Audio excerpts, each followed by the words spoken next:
예, 같이 기도하시겠습니다. 사랑과 은혜가 풍성하신 하나님 아버지, 죄 가운데 있었던 저희를 주님의 피로 우리 모든 죄를 사하시고 우리를 구원하신 감사드립니다. 또 우리 가족 중에, 이웃 중에 이뤄진 영혼들이 있습니다. 그들에게 담대히 복음 전할 수 있도록 도와주시고, 또 그들이 인도를 받아 또 구원에 이를 수 있도록 도와주시옵소서. 특별히 우리 교회 기둥 같은 또 봉사의 또 청년들 하나님께서 함께 해주시고, 또 우리 교회가 든든히 숨으로 많은 사람을 건질 수 있도록 도와주시고, 또 우리 교회 안에 주님의 사랑과 은혜가 더욱 넘칠 수 있도록 도와주시옵소서. 오늘 교제의 시종도 주님께 맡기며 예수님 이름으로 기도드렸습니다. 아멘. 예, 에베소서 4장 보시겠습니다. 예, 4장 1절부터 6절까지의 내용입니다. 예, 4장 1절부터 6절까지의 내용을 천천히 제가 읽어드리겠습니다. 그러므로 주 안에서 갇힌 내가 너희를 권하노니 너희가 부르심을 입은 부름에 합당하게 행하여 모든 겸손과 온유로 하고 오래 참음으로 사랑 가운데서 서로 용납하고 평안에 매는 줄로 성령이 하나 되게 하신 것을 힘써 지키라. 몸이 하나이요 성령이 하나이니 이와 같이 너희가 부르심의 한 소망 안에서 부르심을 입었느니라. 주도 하나이요 믿음도 하나이요 세례도 하나이요 하나님도 하나이시니 곧 만유의 아버지시라. 만유 위에 계시고 만유를 통일하시고 만유 가운데 계시도다. 예, 이 에베소서를 보면 이제 두 파트로 나뉩니다. 1장부터 3장까지 그 교회가 무엇인지를 설명하고 있습니다. 줄이면 1장부터 3장까지의 내용을 줄이면 간단합니다. 이 교회는 구원받은 사람의 모임이라는 거예요. 그래서 이 교회를 다루면서 구원의 문제를 아주 자세히 다루는 것은 이 교회는 구원받은 사람으로 이루어졌기 때문에 그렇습니다. 그래서 이곳이 진짜 하나님의 참 교회인지 교회가 아닌지 아는 방법은 어렵지 않습니다. 옆 사람에게 물어봐서 구원 받았습니까? 물어봤는데 구원이 뭐요? 이러면은 구원을 받은 게 아니에요. 이 참 교회가 아닙니다. 딴 얘기하면은 이게 구원에 있어서 갈라지면은 그때부터는 교회가 이루어지는 게 아니라 구원받은 사람의 모임이 교회라는 거예요. 그러면 구원받은 사람이 이렇게 모여 있으면 그 안에서 그냥 이제 있기만 하면 되는 거냐? 그것이 아니라 이 교회가 됐다면 그 안에서 합당하게 생활을 해야 된다는 겁니다. 여기 보시면 1절 그러므로 주 안에서 갇힌 내가 너희를 권하노니 너희가 부르심을 입은 부름에 합당하게 행하여. 그 합당하다는 것은 그에 맞는다는 뜻인데 이런 거죠. 학생은 학생답게 생활해야 됩니다. 학생이 학생답게 생활하지 하는 게 아니라 그 당구장에 가 있고 만화가게 가 있고 술 먹으러 다니고 수업엔 관심이 없고 그러면은 이게 학생이 합당한 게 아니잖아요. 근데 선생님은 학생보다 더 높은 그 도덕적 요구가 있습니다.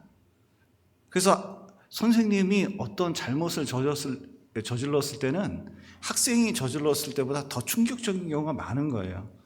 대통령에게는 더욱 합당한 도덕성과 그리고 자세가 필요하다는 것은 너무 잘 알고 있습니다. 왜 그렇죠? 대통령에게는 더욱 큰 도덕성과 자세가 필요해요. 왜 그렇습니까?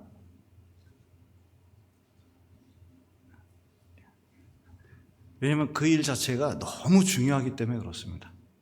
그런데 놀라운 것은 하나님께서 그리스도인에게 대통령보다 이 세상의 어떤 사람보다 더 큰 도덕성과 자세를 요구하고 있습니다. 왜냐하면 우리에게는 그만한 대가를 치르셨기 때문에 그래요. 하나님은 우리를 부르셨는데 어떻게 부르셨냐면 값으로 산 것이 되었으니 이렇게 말씀하셨는데 우리에게 이미 몸값을 치렀기 때문에 그렇습니다. 손흥민은 몸값이 1,000억 원 정도 된다 그러더라고요. 그러면 어떤 그 축구 뭐라 그러죠? 축구단? 하여튼 그 축구 단에서 1,000억을 주고 데리고 오면 1,000억 원의 그 실력을 보여주기를 원하죠. 세계에서 가장 비싼 선수는 오타니라고 그러더라고요. 그 사람은 10년간 1년에 한 1,000억 원 정도 받는데요. 그러니까 10년 받으면 한 1조 원 받는 데입니다. 생각만 해도 너무 대단하죠. 그런데 우리는 하나님께서 얼마 주고 사셨을까요? 하나님은 우리를 얼마 주고 사셨을까요? 예수님을 십자가에 못 박아서 우리를 사신 거거든요. 그러니까 이 값으로 매길 수 없을 정도로 우리를 샀습니다. 그러면 하나님께서는 그에 해당하는 그 행동을 보이기를 원하셔요. 하나님께서는 모세를 불렀습니다. 여기 이제 모세를 불렀어요. 그래서 이스라엘에 가서 어떻게 하냐면 이제 바로 왕에 쓰고 이스라엘 백성을 끌어내가지고 이제 하나님께서 지시하는 가나안 땅까지 인도할 것을 명령했습니다. 그런데 모세가 생각해도 이거는 하나님이 말씀하셨는데도 도저히 이게 감당할 수가 없습니다. 나이 80에 무슨 능력이 있다고. 게다가 40년 동안 광야 양치기 했는데 지금 가가지고 내가 유대인이요 이렇게 얘기하면은 이스라엘 백성이 듣겠습니까? 예를 들어서 일본 왕궁에서 황실에서 40년 동안 생활하다가 그 독립운동 하겠다고 탁 나서자마자 사람 하나 죽여가지고 쫓겨나서 만주벌판에 가가지고 만주에서 40년 살았거든요. 그리고 대한민국에 내려와서 내가 독립투사 대표가 될 거예요 이렇게 얘기하면 누가 그걸 따라주겠어요? 그러니까 자기가 생각해도 이게 답이 안 나오는 거거든요. 그리고 옛날에 자기가 왕궁에 있을 때, 자기가 왕조였을 때, 자기 이제 왕자 중에 한 명이었던 사람이 바로가 됐는데 그 바로 앞에 서가지고 내가 무슨 얘기를 하겠습니까? 옛날하고 틀려. 이게 분명히 느껴질 거고, 그리고 이 광야를 그 많은 사람을 데리고 온다는 것은 되게 어려운 일이고 당장 가족들이 있는데 자기가 쉽사리 움직인다는 건 쉬운 게 아니거든요. 그러나 우리가 성경을 읽어서 잘 알고 있지만 모세가 하나님께서 그렇게 목적을 갖고 부르셨으면 당연히 어떻게 해야 되죠? 애굽에 가서 바로 앞에 서고 그리고 하나님 말씀을 전하고 그리고 이스라엘 백성에게 하나님 말씀을 선포하고 그들을 데리고 수많은 우여곡절이 있더라도 광야로 데리고 와서 가나안 땅까지 이끌고 가는 것이 너무 당연하다는 것을 알고 있습니다. 그게 부르심에 합당한 생활이고 모세는 그렇게 산 거예요. 그런데 반면에 이스라엘 백성들을 보십시오. 이스라엘 백성은 하나님의 선민이고 하나님이 부르신 백성들입니다. 애굽에서 불러냈거든요. 그래서 그들을 광야 교회라고 말했습니다. 그러면 이제 광야에 불러냈으면 이제 이 광야 교회인 이스라엘 백성들도 하나님 앞에 합당하게 행해야 되지 않겠습니까? 하나님 앞에 합당한 생활이 무엇일까요? 모세가 하나님 말씀을 전하면 그 말씀을 하나님 말씀으로 알고 그리고 이 광야가 뜨겁고 좀 어렵더라도 좀 묵묵하게 걸어가서 가나안 땅을 들어가라. 그러면 어떻게 됩니까? 너무 어려운 질문을 하니까 이 가나안 땅에 들어가라 그러면은 아니 딱 이 병력을 모아서 부족하지만 그래도 들어가서 전쟁을 치르고 땅을 차지하면 되는 거잖아요. 만나를 주고 물을 주고 그리고 고기도 주고 여러 가지 줬는데 놀라운 것은 갈 때마다 따져. 갈 때마다 불평하고 원망하고 하는 일이 이스라엘 백성들이 이 광야 생활 속에서 하는 일이었습니다. 야, 맨날 만나냐? 아침도 만나, 점심도 만나, 저녁도 만나, 내일도 만나, 내일 모레도 만나, 한 달도 만나, 1년도 만나, 맨날 만나냐? 고기는 애굽에 있을 땐 고기 먹었는데 고기를 안 주고, 야, 물도 좀 적절히 줘야지 맨날 무리바 반석에서만 나가지고 어디 가지도 못하고. 이게 자꾸 그렇게 불평불만하다가 부르심에 합당한 생활을 못하니까 두 사람 외에, 순종한 두 사람, 여호수아 갈렙 외에는 다 광야에서 엎드려 죽었습니다. 부르심에 합당한 생활을 한 것이 아니거든요. 마찬가지입니다. 우리도 하나님이 예수님 피로 우리를 불러서 이 세상 가운데서 구원받은 성도들로 이 무리를 모아서 교회를 이룬 겁니다. 그러니까 하나님께서 우리를 이렇게 부르신 거거든요. 그러면은 이제 마지막 시대를 살아가는 우리가 어떻게 합당하게 살아야 될까요? 당연히 주님 오시는 거 바라보면서 고난이 있더라도 묵묵히 참으면서 하나님 말씀에 순종하면서 한 걸음 한 걸음 나가는 게 너무 당연하지 않을까요? 그런데 실제로 우리 삶은 어떤가 살펴볼 필요가 있습니다. 특별히 여기서 구원받은 사람들의 합당한 태도가 7가지가 여기 나타나 있습니다. 여기 보시면 2절에 보시면 모든 겸손과 온유로 하고 오래 참음으로 사랑 가운데서 서로 용납하고 평안에 매는 줄로 성령의 하나 되게 하신 것을 힘써 지키라. 여기 합당한 덕목이 7가지가 있죠? 자, 보십시오. 겸손, 온유, 오래 참음, 사랑, 서로 용납하는 거, 평안한 거, 그리고 마지막 하나가 뭐죠? 하나 되는 겁니다. 이 에베소서 4장의 핵심적인 주제가 뭐냐면 교회가 하나 되는 거거든요. 이 성경의 전체를 이렇게 보면 로마서도 그렇고 고린도 전서도 그렇고 에베소서도 그렇고 여기 서신서의 대부분이 그리스도인이 갖춰야 될 최고의 덕목 중에 하나가 뭔지 아셔요? 하나 되는 겁니다. 하나 되는 거.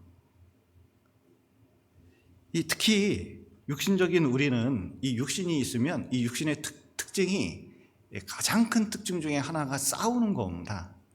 그리고 이 분열이에요. 그러니까 이제 개인주의가 많아요. 그러니까 이게 하나 되는 게 도통 쉬운 게 아닙니다. 그래서 그것을 깨고 하나가 되려면 이걸 힘써야 돼요. 여러분, 내가 누구하고 하나 되려고 한번 해보셔요. 이게 보통 힘이 들어가는 게 아니에요. 그래서 여기 하나가 돼야 되는 이유에 대해서 여기 자세히 좀 말씀을 해주시고 계신데 여기 3절 한번 보십시오. 에베소서 4장 3절. 평안에 매는 줄로 성령의 하나 되게 하신 것을 어떻게 하라고요? 힘써 지키라. 예, 하나님께서 이 교회는 하나로 만드셨기 때문에 이미 구원받을 때 우리는 하나예요. 애가 태어났습니다. 애가 태어났어요. 얘는 우리 집 가족일까요? 가족이 아닐까요? 태어날 때부터 우리 집 가족이 되는 거예요. 우리는 구원을 받습니다. 그러면 이 교회에 자기가 알든 모르든 간에 교회에 하나에 대한 지체가 되는 거예요. 특별히 이 교회는 하나님이 원래 하나로 만들었다는 거예요. 이걸 깨달아야 된다는 겁니다. 이거 진짜 깨달아야 돼요. 여기 4절 보시면 몸이 하나이요 성령이 하나이니 이와 같이 너희가 부르심의 한 소망 안에서 부르심을 입었느니라. 주도 하나이요 믿음도 하나이요 세례도 하나이요 하나님도 하나이시니 곧 만유의 아버지시라. 만유 위에 계시고 만유를 통일하시고 만유 가운데 계시도다. 여기 몇 개가 하나죠? 하나님께 여기 하나라고 하는 게 몇 개가 있습니까?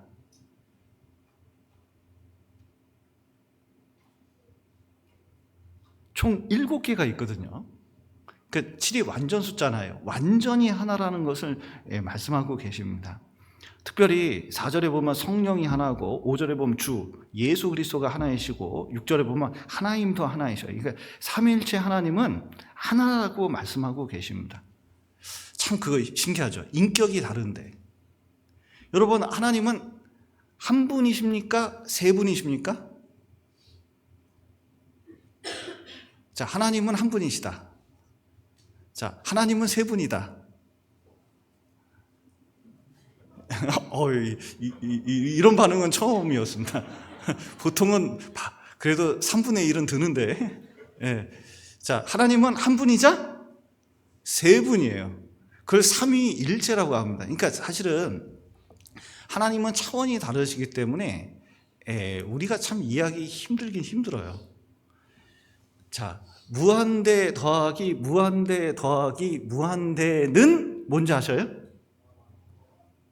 군상교회 실력이 이 정도는 돼요.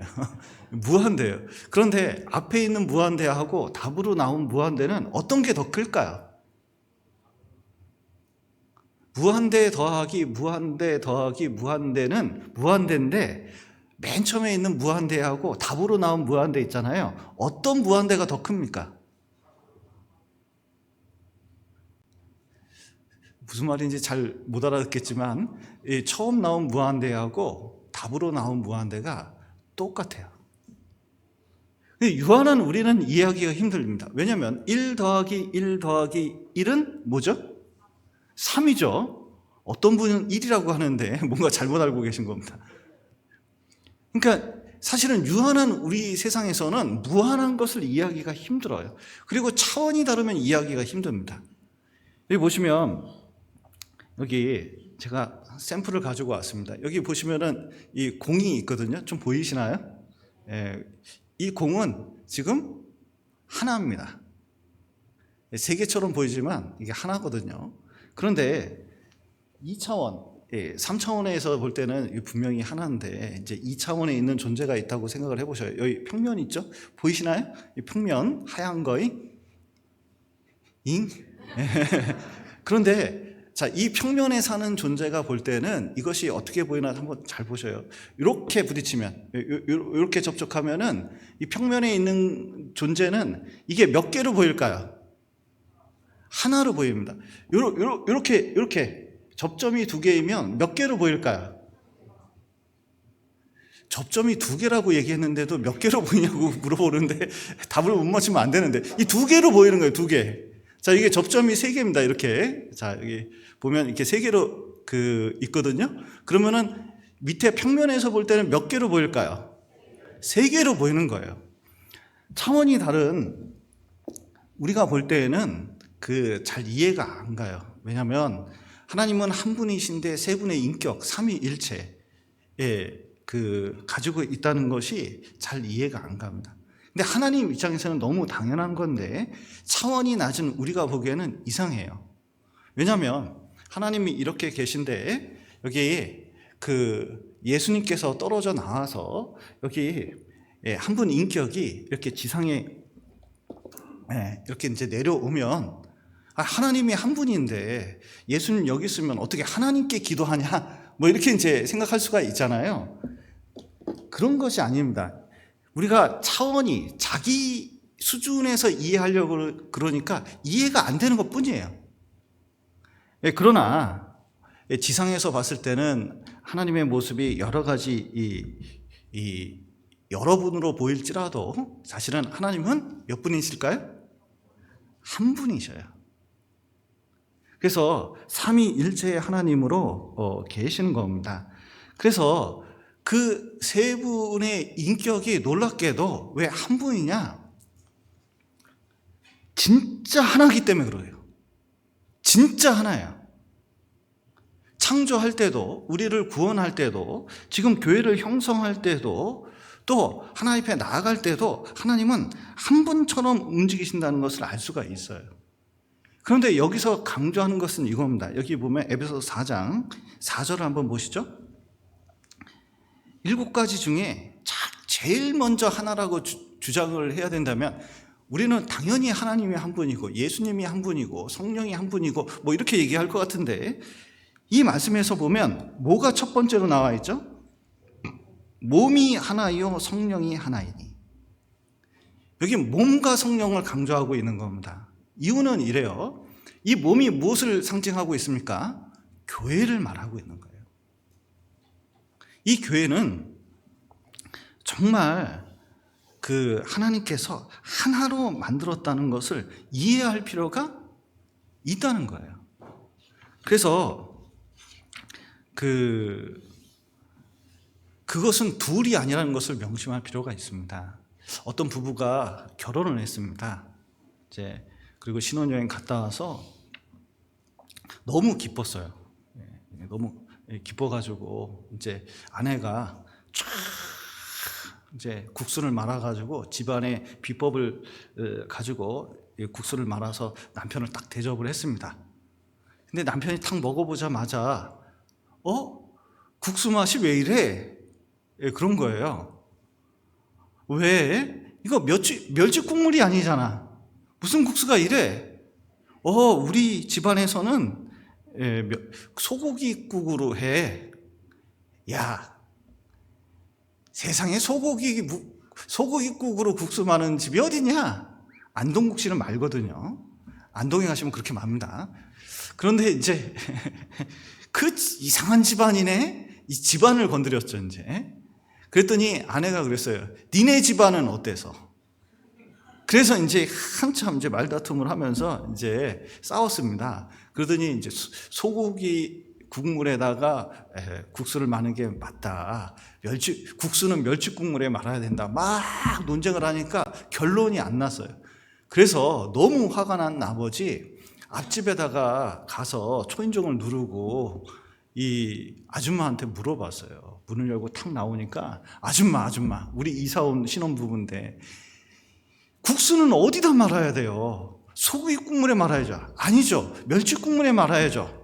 아줌마가 이렇게 보더니 우리 집은 콩국물에 말아. 그리고 이제 문을 닫았다는 전설 같은 얘기가 있거든요. 이게 이제 그 사실은 부부가 결혼을 했습니다. 근데 결혼을 하면은 제일 중요한 게 뭐죠? 이 결혼은 성적 연합도, 그 다음에 그 경제적 이익 때문에 여러 가지 자식을 낳으려고 결혼하는 게 아닙니다. 궁극적인 목적은 아니에요. 그건 부수적인 목적입니다. 진짜 목적은 연합하려고 하는 거거든요. 그러니까 우리도 구원을 받아서 이제 신앙생활을 할 때 하나님과 연합되는 방법이 뭐냐? 쉽게 말해서 몸이 하나인 것처럼 교회에 연합되는 것이 하나님과 하나가 된다는 것을 가르쳐 주려고 한다는 거예요. 우리는 애초에 하나이기 때문에 그걸 깨면 안 된다는 거예요. 그러니까 이 부부가 어떻게 해야 돼요? 소고기 국물파, 그 다음에 멸치 국물파 나눠줘야 될까요? 아이고, 오늘은 소고기 국물로 먹고 내일은 멸치 국물로 먹고 다음에는 콩국물도 먹고 그러면서 알콩달콩하게 연합하면서 살면 되는 거잖아요.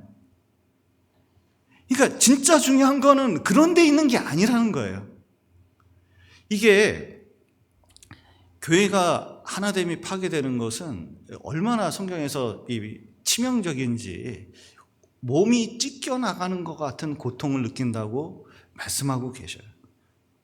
그렇기 때문에 이 교회에서는 하나 돼야 되는데, 이 몸의 지체가 다른 것처럼 다른 지체로 다르게 행동할 수는 있습니다. 그러나 그건 지체가 다른 거지 틀린 건 아니잖아요. 그런데 이제 이것을 다른 것을 틀린 거로 이해하고 서로 이것을 다투기 시작하면 분열이라는 게 생기는데 이게 어렵습니다. 어느 목공소에 연장들이 대표를 뽑기로 했어요. 그래서 이제 힘이 제일 센 망치가 나와서 대표가 되려고 탁 나왔더니 아이고 연장들이 난리가 났네. 저 망치는 안 된다고. 진짜 망치는 안 된다고.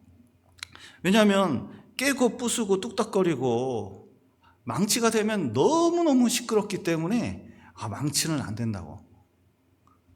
그랬더니 망치가 내려가면서 얘기합니다. 내가 안 되면 대패는 안 된다고. 쟤는 맨날 깎아내리지 붙여준 적이 없대요. 대패. 그래서 쟤하고는 안 된다고. 대패도 한마디 했습니다. 내가 안 되면 자도 안 된다고. 자는 맨날 재기만 하지 실질적인 일을 뭘 하냐고. 그리고 톱. 자도 얘기해요. 톱은 진짜 안 된다고. 쟤는 진짜 가르는 애라고. 쟤는 한번 제가 지나간 자리는 안 갈리는 게 없다는 거예요. 그런데 이제 한참 서로 다투고 있는데 목수가 들어오더니 자로 나무를 재고 톱으로 자르고 그리고 망치로 못을 박아가지고 의자를 만들었습니다. 사실은 오늘은 서로 안 맞을지도 모르고 서로에 대해서 리더를 하면 안 된다고 생각할 수도 있습니다. 그러나 사실은 우리 안에 여기 보면 몸이 하나요. 그 다음에 뭐라고 되어 있죠?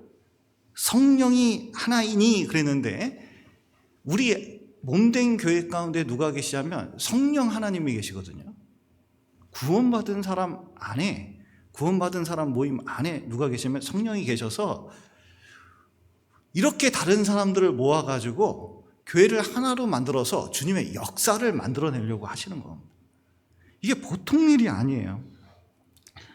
그래서 우리는 이 교회 안에서 주님이 성령께서 하시는 일이 뭐냐면 이겁니다. 자, 보세요. 성령이 바벨탑 시대 때는 하나님이 떠나니까 어떤 일이 생겼죠?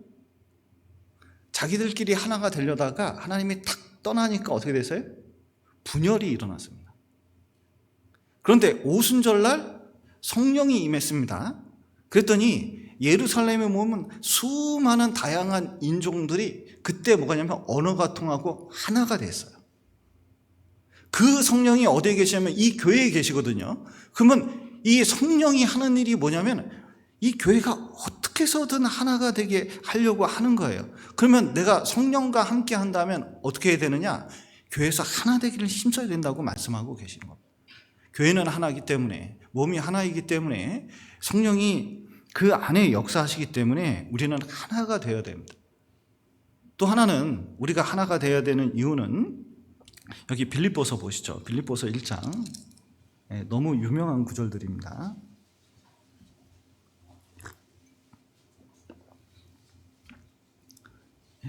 빌립보서 1장 27절입니다.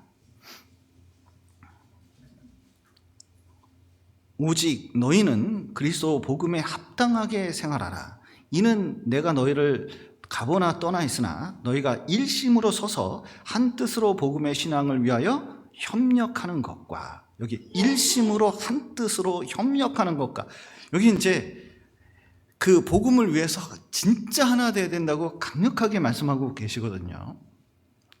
왜냐하면 하나가 안 되면 전도가 안 됩니다. 옛날에 열심히 특심한 우리 이현 목사님께서 젊을 때에 이 복음을 딱 깨닫고 진짜 오라는 교회만 있으면 무조건 가가지고 이 전도 집회를 해줬습니다. 이 개인이 혼자 다니면서 끊임없이 구원받은 사람, 구원받게 해서 이거 모아보려고 3년 동안 전국을 돌아다니면서 복음을 전했어요. 그런데 3년 동안 몇 명 구원받았을까요? 3년 동안 한 명도 구원을 못 받았답니다. 이현 목사님 늘 입버릇처럼 말씀하셨거든요. 우정원 목사님께서도 옛날에 대전에서 교회를 조그맣게 이제 이루고 계셨을 때 이게 전도가 생각보다 잘 안 되는 거예요. 그런데 수양회로 교회가 이제 전체 모여서 할 때 맨 처음에는 참석을 안 하셨대요. 그런데 이게 구원받은 사람은 모여야 되나 보다. 수양회에 참석하고 우정 목사님께서 말씀하시는 겁니다. 정말 이렇게 커질 거라고는 생각도 못했다는 거예요. 그러니까 부족해도 같이 모여서 이렇게 전도를 하면은 이상하게 그 교회를 통해서 하나님께서 구원받은 사람을 날마다 더하게 하십니다. 그걸 깨달은 거예요. 이걸 사실은 깨달아야 돼요. 못 깨달은 사람은 어떻게 하는지 아셔요? 내가 전도 집회도 배울 만큼 배웠고 성경도 배울 만큼 배웠고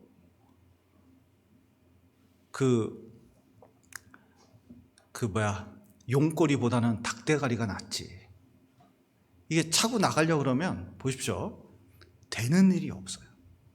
왜냐하면 하나님께서 교회 가운데 거하시고 교회를 통해서 역사하시기 때문에 그렇습니다.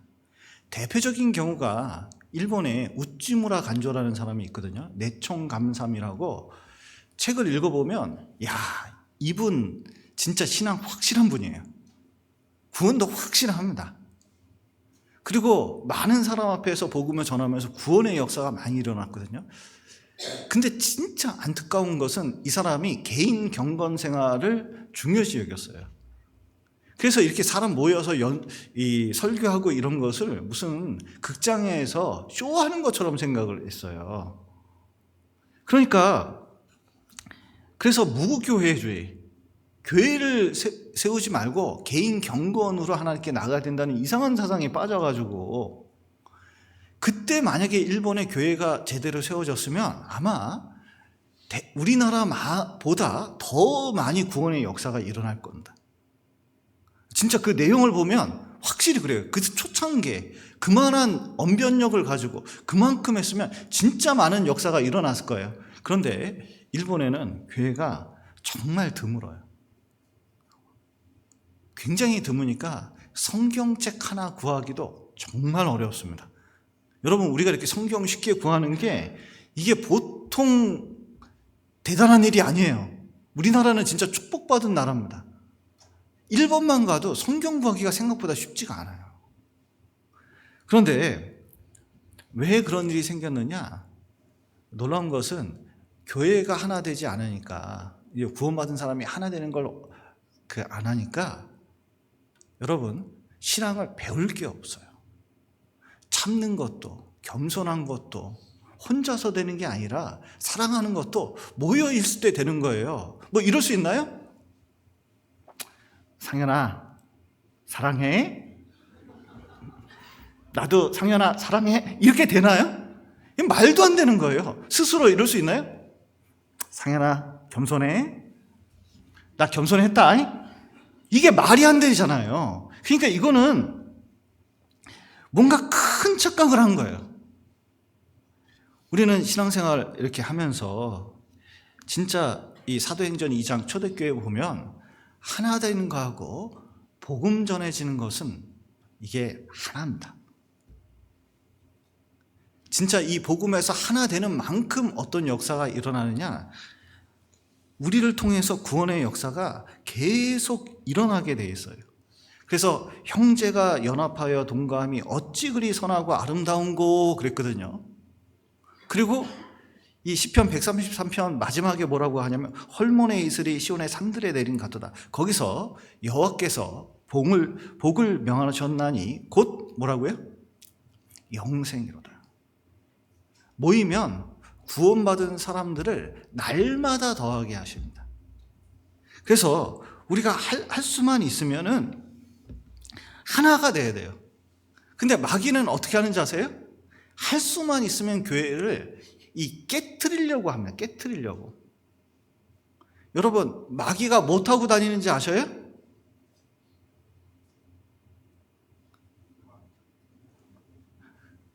아니, 주일날 설교도 했는데 이렇게 모르는 척 하시면, 마귀가 못하고 다녀요? 틈 타고 다닙니다. 마귀가 또 못하고 다니셔요? 다니셔요는 아니죠. 그놈은 존댓말 할 필요가 없죠. 예. 마귀는 말 타고 다닙니다. 이 말을 통해서 다니는데, 사실은 그리스도인들이 하는 말 때문에, 순간적인 말 때문에 갈라지는 경우가 얼마나 많은지 몰라요. 그것 때문에 상처받았다고 하는 사람도 얼마나 많은지 몰라요.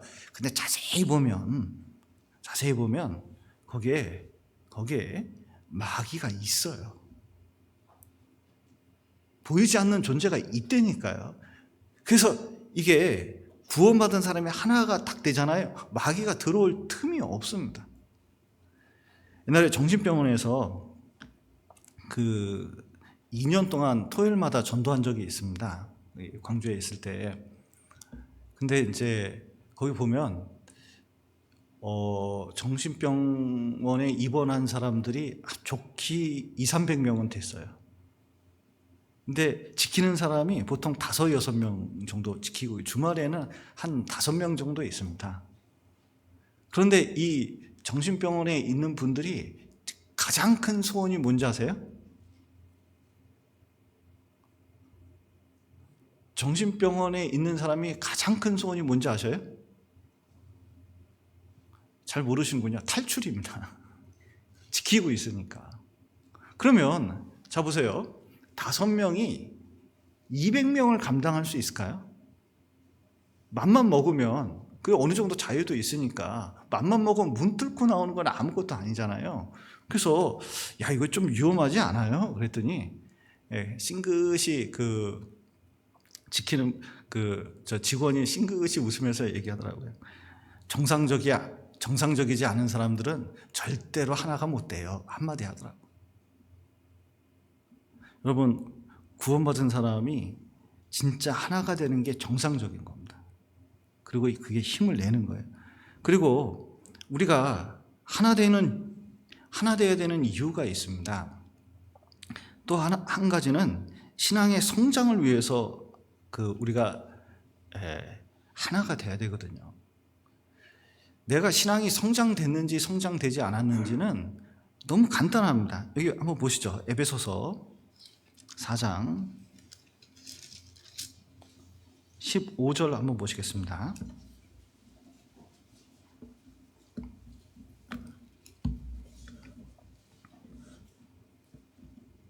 네. 15절 16절 제가 읽겠습니다. 오직 사랑하여서 참된 것을 하여 범사에 그에게까지 자랄지라. 그는 머리니 곧 그리스도라. 그에게서 온 몸이 각 마디를 통하여 도움을 입음으로 연락하고 상합하여 각 지체의 분량대로 역사하여 그 몸을 자라게 하며 사랑 안에서 스스로 세우느니라. 예. 이 교회가 이제 성장을 해야 되잖아요. 근데 성장하는 방법이 뭐냐면 서로 연락하고 상합해서 그 몸을 자라게 하는 겁니다. 이게 몸이 저희 어렸을 때 만화 중에 유명한 만화가 주먹대장이라고 있거든요. 이 주먹대장은 이 손 하나만 커요. 그래서 펀치 한 번만 날리면 다 나가 떨어지는데 나중에 생각을 해보니까 이 손이 발만큼 크다. 그러니까 다리만큼 크다. 그러면 이거 정상입니까? 비정상입니까? 비정상이고요. 사실은 힘을 제대로 쓸 수도 없어요. 계속 이제 이게 측만증이 생겨가지고 결국은 살기 힘듭니다. 그런데 성장했다는 것은 골고루 성장하는 거예요. 그런데 신앙이 성장하는 가장 큰 특징은 교회가 성장할 때 내 신앙도 성장이 되는 거고, 그리고 신기한 것은 성장한 사람의 가장 큰 특징이 내가 붙잡고 있는 사람이죠. 이 신앙을 붙잡고 그리고 세워주는 사람이 있다는 거예요. 여러분, 누구 붙잡고 이끌어주는 거 쉬울까요? 어려울까요? 여러분, 사람은 말 잘 듣습니까? 잘 안 듣습니까?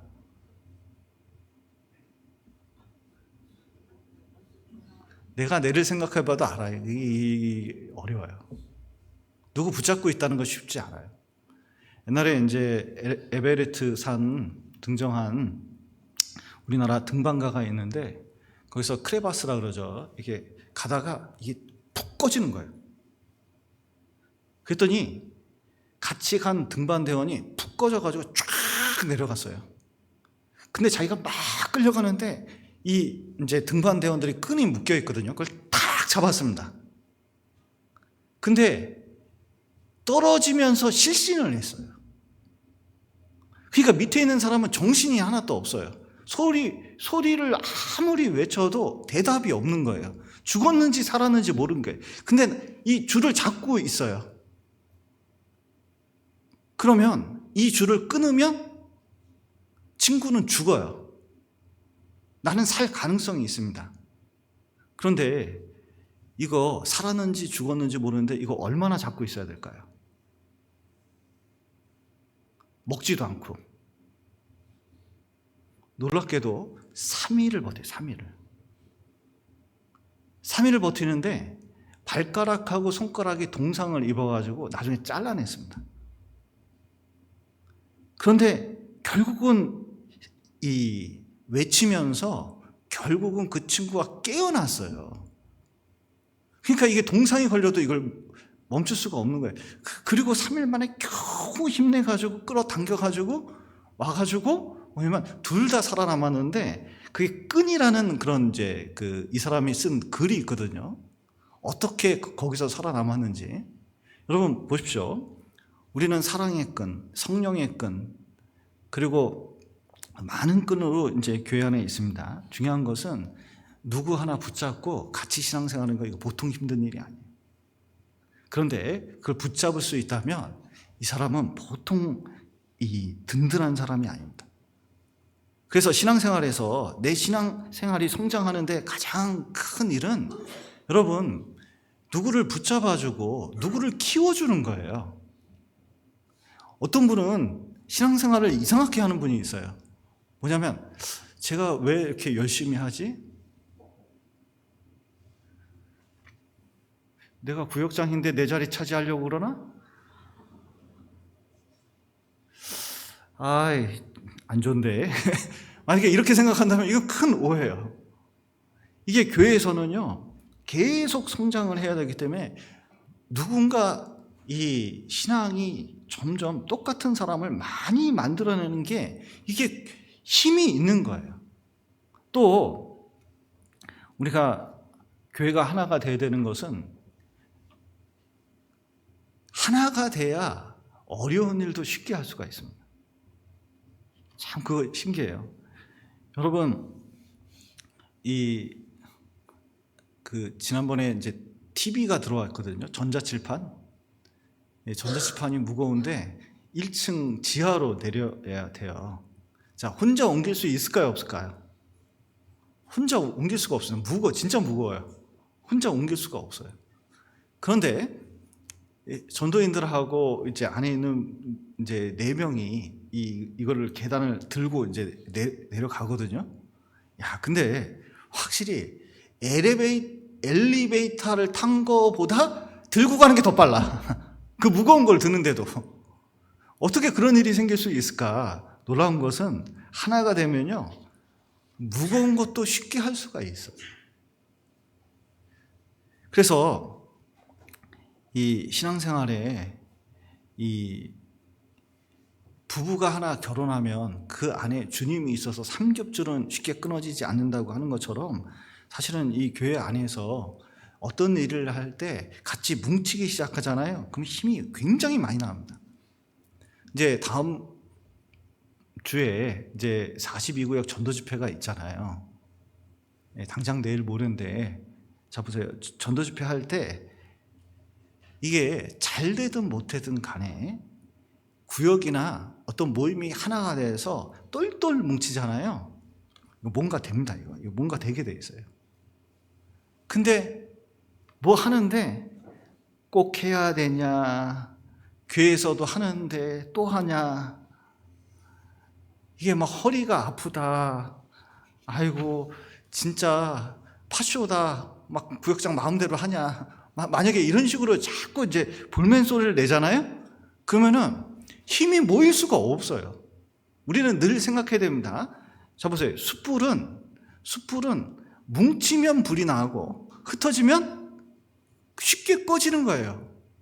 우리는 복음이 전해지는 그곳에 뭉치면 그 안에 성령의 불이 타기 시작합니다. 흩어지면 약해져요. 그래서 어떤 힘을 내고 어떤 역사가 일어나려면 반드시 하나가 되어야 됩니다. 그런데 진짜 하나 되기가 힘들거든요. 진짜 힘들어요. 진짜 힘들어요. 여기 혹시 결혼하신 신혼부부 있나요? 네, 하여튼 저 봉사에 계신데 결혼해서 사시기 힘드시죠? 왜냐면 진짜 힘든 게 뭡니까? 하나 되는 게 너무 힘들어요. 이 하나. 가족, 이 조그만 인원도 이거 하나로 이끄는 게 얼마나 어렵습니까? 근데 이 교회는 이게 이렇게 많은데 이게 하나 되기가 얼마나 어렵겠어요. 그런데 하나 되는 방법은 뭐냐면 이 그리스도 중심이어야 된다는 겁니다. 다른 게 아니에요. 여기 빌립보서 잠깐 보시겠습니다. 빌립보서 2장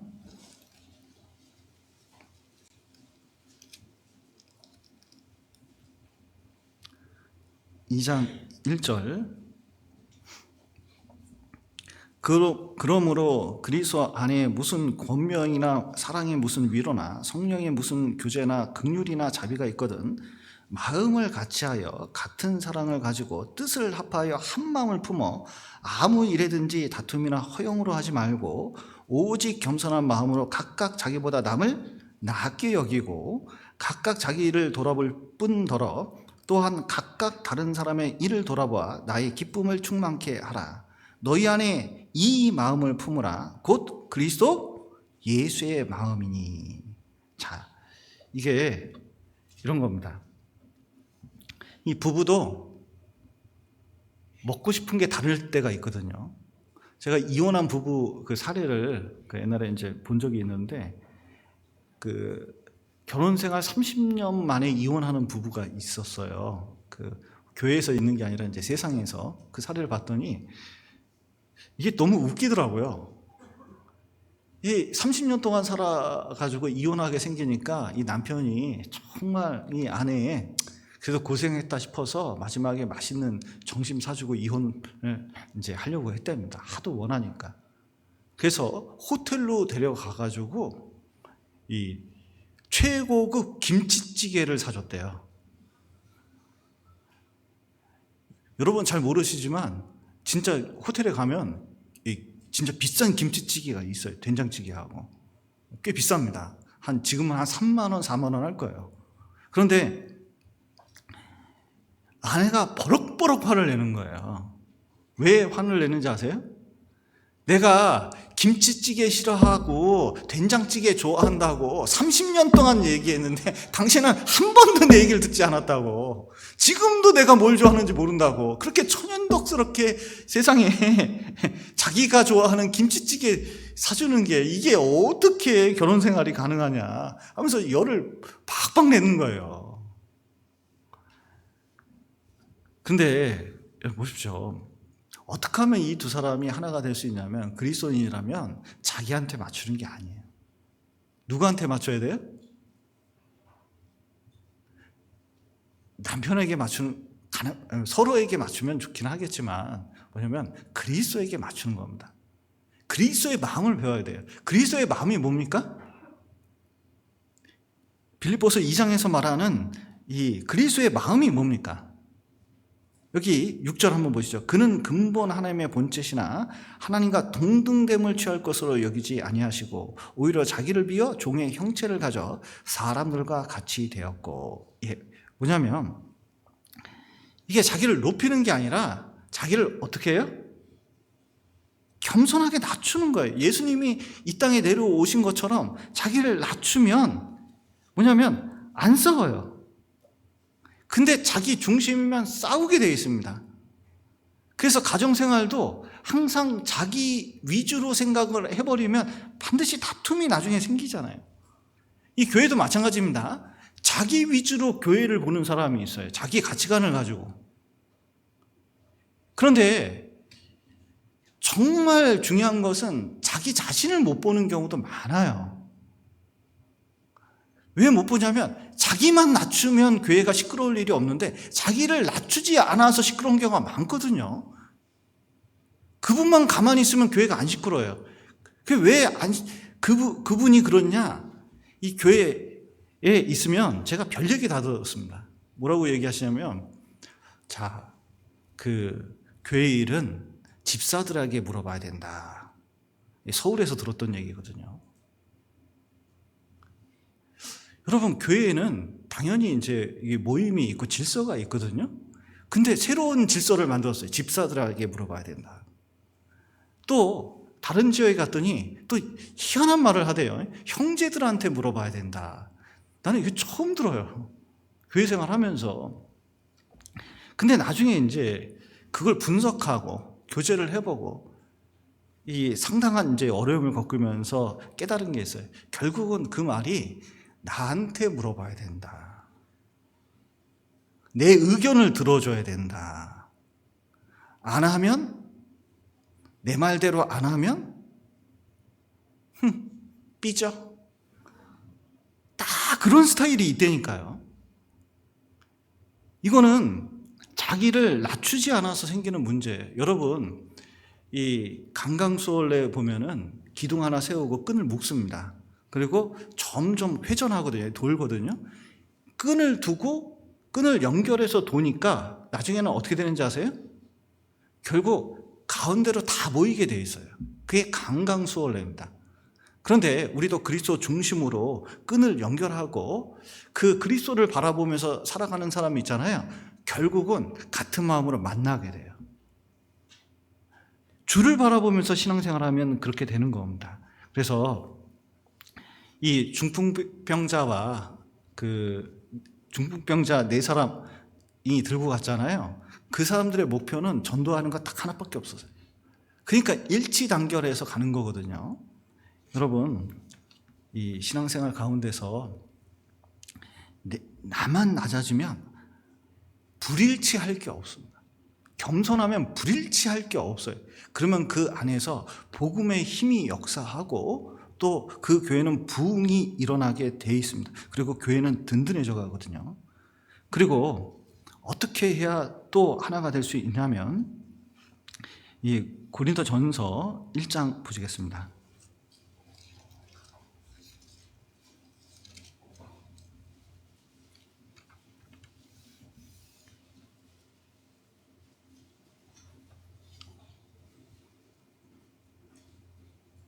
(1장 10절입니다)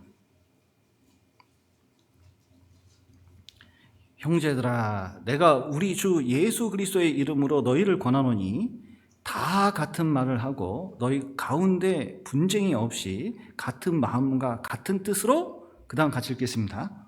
온전히 합하라. 예, 진짜 하나가 되려고 한번 노력 좀 해보라는 거예요. 진짜 힘 좀 써보라는 거예요. 진짜 힘쓰는 태도는 뭐죠? 여기 다 같은 말을 하고, 그러니까 이제 어떤 교회에서 결정되거나 합의를 보면, 뭐 합의 보기 전에는 이제 여러 가지 이제 의견을 주고 받을 수 있겠지만, 이제 합의를 보면 어떻게 해야 돼요? 다 같은 말을 하고, 다 같은 말이 아닌 건 뭘까요? 어떻게 하는 게 다 같은 말을 안 하는 걸까요? 서로 다른 말을 하는 걸까요? 어렵지 않습니다. 아휴, 내 생각에는 그건 그런 게 아닌데, 끊임없이 그렇게 얘기해요. 그러면은 결코 하나가 되기가 어렵습니다. 교회는 다 같은 말을 하는 거거든요. 그러니까 다 같은 말을 하려면 제일 중요한 게 뭐예요? 이 성경에 있는 말을 하나니까 가능하면 성경에 있는 말을 하고, 또 교회에서 중요한 것들이 뭐냐면 공통된 주제는 같이 얘기하는 게 좋아요. 이게 이제 쉽게 말해서 이런 겁니다. 그 광고 말씀 잘 들어야 돼요. 제일 안타까운 스타일이 뭐냐면 회의나 이제 전체 임원 모임이나 아니면은 여기 이제 광고 같은 거 할 때 꼭 빨리 나가려고 해서 이렇게 나간 사람들이 있어요. 근데 분명히 광고를 했는데 자기는 못 들었대. 나중에 보면 안 들으려고 하는 건지 못 들은 건지 잘 분간이 안 가는 경우가 있어요. 그러니까 늘 자유로워. 그러니까 말도 달라요. 그러니까 하나 되기가 너무너무 힘든 경우가 있어요. 우리는 늘 뭐냐면 교회에서 같은 내용을 듣고 그 같은 말씀을 같이 해줘야 된다는 거예요. 이번에도 법원을 공격한 사람들이 있잖아요. 그 사람들을 왜 공격했습니까? 가짜 뉴스. 뭐냐면 법원을 공격해도 우리는 훈방 조치된다는 이상한 소문을 내가지고 그걸 믿고 공격한 거잖아요. 잘못 믿으면 잘못된 행동이 나오는 거예요. 근데 교회에서 같이 믿으면 같은 행동을 하게 되어 있습니다. 그래서 그거는 노력해야 돼요. 주의 깊게 들어줘야 됩니다. 하나가 되려고 노력하는 것이 거기서 나타나게 되어 있어요. 그리고 그 교회에서 이 같은 말, 같은 생각을 가져줘야 되는데 이 마음을 같이 하는 거, 특히 참 이 방해가 되는 게 옳은 주장들이거든요. 나는 옳은 사람들 정말 무서워요. 왜냐면 무결점에 자기는 잘못이 없어요. 그러니까 미안하다, 잘못했다, 죄송합니다 이런 단어를 안 쓰는 분을 굉장히 조심합니다. 왜냐하면 항상 이런 분들은 자기가 잘못이 없고 다 누구한테 잘못이 있을까요? 다른 사람한테 잘못이 있는 경우가 많이 있다고 생각을 하는 경우예요. 그러면 이게 옳은 생각 속에 분열이 있다는 거 아세요? 어느 날 전화가 왔습니다. 제가 옛날에 이제 인형극 초등부에서 시청각 팀장을 한 적이 있었거든요. 우리 형제들하고 같이 이렇게 했는데 이제 전도인이 된 다음에 전화가 왔어요. 목사님, 우리가 지금 이 초등부 인형극 해서 전도 집회를 준비하고 있는데 인형 손가락 5개 만들어야 되죠. 아니죠. 4개 만들어야 되죠. 한 형제는 5개, 한 형제는 4개를 만들어야 된다는 거예요. 5개는 아이들한테 거짓말을 가르칠 수는 없다는 거예요. 손가락은 5개니까 5개로 해야 된다. 한쪽은 뭐냐면 인형극 할 때 항상 4개로 했고, 그리고 부드럽게 하려면 이게 4개밖에 안 되니까 늘 아이들한테 부드러운 걸 가르쳐 주셔서 4개로 했다는 거예요. 아니다 5개다, 아니다 4개다. 어느 걸로 해야 되겠습니까?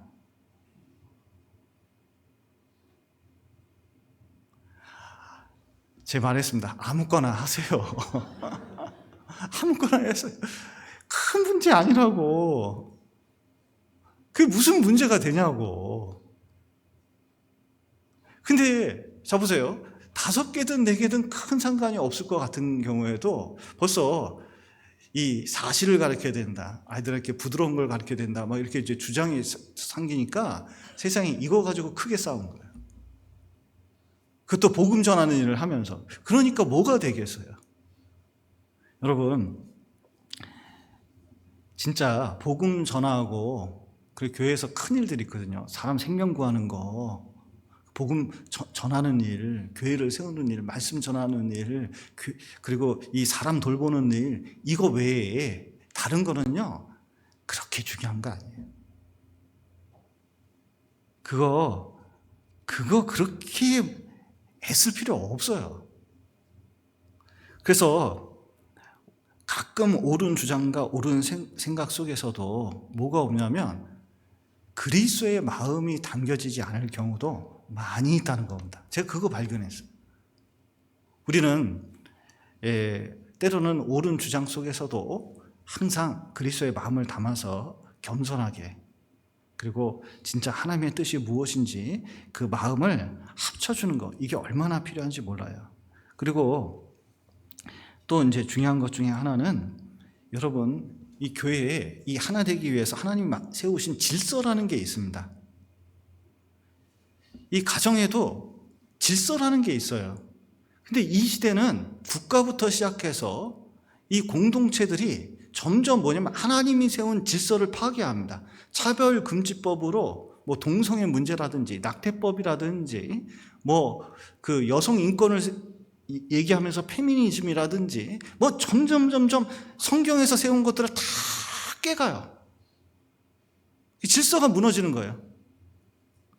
그러니까 이게 정말 그 사상들이 교회에 들어오면 하나님이 세워진 아주 중요한 질서들이 있거든요. 그걸 다 깨갑니다. 진짜 많이 깨졌어요. 지금 보면 너무너무 많이 깨진 걸 느낍니다. 그런데 그 깨지면 어떤 일이 생기냐? 자 보십시오. 이태원 참사 사건이 있었거든요. 이태원 참사 사건이 왜 일어났죠? 사람이 길 가다가 죽을 수가 있나요? 저는 맨 처음에 그 뉴스 듣고 이해가 안 갔어요. 어떻게 사람이 길 가다가 죽을 수가 있어요? 그것도 깔려서. 난 그게 맨 처음에 이게 무슨 얘기지? 나중에 화면을 보고 놀랬습니다. 사람이 진짜 길 가다가 죽었잖아요. 어떻게 그런 일이 생길 수가 있죠? 그 전에는 사람들이 많이 있을 때 경찰들이 질서를 잡아줬는데, 그날따라서 경찰을 빼니까 무질서하게 다니다가 세상에 한 명이 넘어지니까 우르르 넘어져가지고 세상에 얼마나 많은 사람이 압살을 당했습니까? 길에서. 그것도 도저히 상상할 수 없는 일이 일어난 거죠. 여러분 보십시오. 국가 질서가 지금 질서가 대통령부터 지금 탄핵 국면에 있으니까 나라가 좀 어지럽잖아요.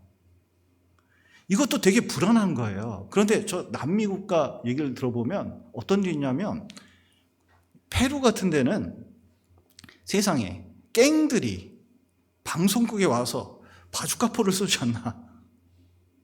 잡을 사람도 없지 않나. 그러니까요, 치안이 유지가 안 되니까 굉장히 무질서합니다. 그러면 자유로울까요? 공포스러울까요? 어마어마하게 공포스러운 거거든요. 여러분, 그래서 무정부 상태보다 악한 정부라도 있는 게 낫다고 사람들은 얘기하는 거예요. 교회 안에 어떤 질서가 있으면 그 질서를 세운 것을 잘 봐야 되는데, 그것이 여러분 보십시오. 목사, 그리고 이 교회 내에 어떤 이제 직분을 세우잖아요. 몸이니까 지체가 있듯이 어떤 지체를 세웁니다. 그러면 그게 사람이 세운 게 아니에요. 사람이 만든 제도도 아닙니다. 성경에 있는 것 뿐인 거예요. 그 질서대로 돌아간다는 이걸 이해하고 그 질서가 있으면 어떤 사람이 잘났든지 못났든지 그것을 인정하고 존중해 주는 게 필요하다는 거예요. 아버지가 있습니다. 아버지가 있는데 못났어요. 학교도 못 나가고 돈도 못 벌어요. 그러면 에휴, 아버지라는 사람이 맞아, 에? 맨날 이렇게만 돈도 못 벌어오고 힘들게 하고 아버지냐? 그러면 어떻게 돼요? 드디어 콩가루 집은 되는 겁니다. 근데 자식이 있는데 부모님이 그래도 진짜 무릎 딱 꿇고 아버지 정말 이러시면 안 됩니다. 우리 집을 위해서 아버지가 위치가 있으신데 이러시면 안 되죠. 아버지 제가 도와드릴 때 제발 이러지 좀 하세요. 이렇게 하잖아요. 아버지 정신 차려요. 여러분 진정으로 존중하는 마음을 가지고 같이 하려고 그러잖아요. 망하는 집안은 없어요. 교회도 마찬가지입니다. 우리는 이 교회 내에 많은 질서들이 있습니다. 그래서 존중하는 태도로 하나 되려고 하잖아요. 여러분 교회를 통해서 얼마나 많은 하나님의 역사가 일어날지 몰라요. 그래서 여러분들도 특히 이제 여기 청년들도 있는데 이 청년의 때는 이제 나이에 민감하거든요. 예, 나이에 민감해요. 나중에 살아봐요. 나이 별거 없어요. 그냥 교회에서 어떤 질서가 있고 뭐 그러면 존중해주면 됩니다. 그러면 하나가 되잖아요. 여러분 복음에 하나 돼서 뜨겁게 전도하면 그거보다 기쁜 일이 없어요. 그것을 통해서 나도 녹아 들어가고 하나님의 사람이 되는 겁니다. 그래서 우리가 정말 이 시대에 정말 교회가 하나 돼서 더욱 구원의 역사가 활발하게 일어났으면 좋겠습니다. 같이 기도하시겠습니다. 사랑과 은혜가 풍성하신 하나님 아버지, 죄 가운데서 저희를 구원하시고 또 몸된 교회 가운데서 하나 될 수 있도록 도와주신 감사드립니다. 우리 군산교회 더욱 하나가 돼서 또 우리가 신앙이 성장할 뿐만 아니라 더욱 주님을 위해서 힘을 낼 수 있도록 도와주시고 우리 주변의 많은 사람에게 이 복음을 널리 전할 수 있도록 힘있게 전할 수 있도록 도와주시옵소서. 오늘 교제 허락하신 감사드리며 예수님 이름으로 기도드렸습니다. 아멘.